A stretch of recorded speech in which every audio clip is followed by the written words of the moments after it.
Eddie, Katie Taylor, Amanda Serrano, all these years of hard work and building Katie Taylor to this one moment. How does it feel that it's signed, sealed and delivered? Amazing, really. You know, I think that it's a situation where, you know, we've been working so hard for this moment. The proof has been in the pudding of, you know, making sure that this is a monster event. You know, what will be a sellout at Madison Square Garden. Not just the biggest female fight of all time, but one of the biggest fights of all time. And, you know, looking forward to seeing it in fruition. Jake Paul's about as passionate as anyone on this fight. How much has he added to this build-up already? A lot. You know, you've seen with the turnout today, you've seen the pre-sales. I'd like to take some of the credit, but, you know, he's definitely a big part of this promotion, and he's working together with us to make the event as big as possible. How many are you expecting inside MSG, though? A sellout, sorry, 19,000. I believe we'll get it. No, sir.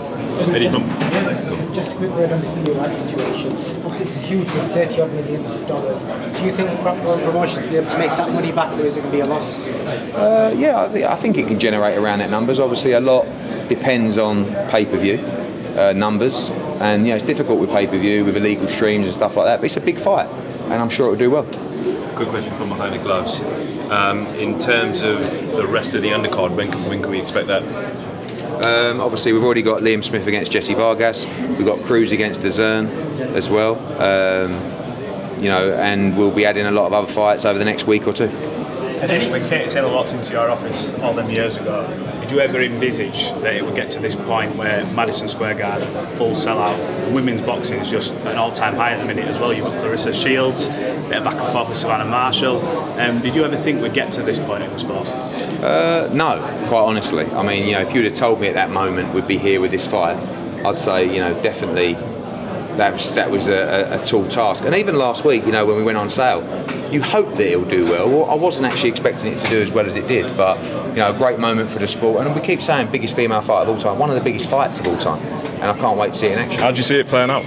Sorry? How do you see it playing out? It's a great fight. I think it's a 50-50 fight. You know, Serrano's very aggressive.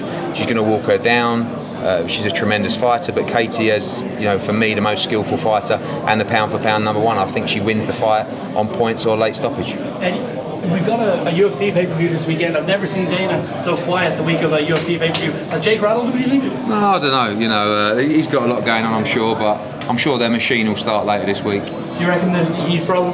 How would you react if that song came out about you? I wouldn't like to get on the wrong side of the social side of Jake Paul. So, you know, he's relentless. Can I ask you about Conor Benn saying he'd fight Chris Eubank Jr. at catchweight? You know, it's a big fight. I think it's going to be interesting to see how that plays out. Look, Conor would have to go to 154, Eubank would have to come down. Not sure if that's possible, but look, we'd definitely chat to Keller, and it's a big fight. Last question, guys. And even though obviously you're not holding the Dillian Whyte Tyson Fury fight, how much of a role will you play in Dillian Whyte's corner? Will you be at a potential press conference, sitting on the top table? How's it going to work? I don't think I'm going to be very welcome the promotion, but you know, look, we've worked hard with Dillian for a long time. Up for giving him any support he wants for that fight. You know, we bid for the fight, got a great relationship with him. I just want to see him get his shot and hopefully win. So we'll talk this week, and you know, whatever he needs from me, I'm here.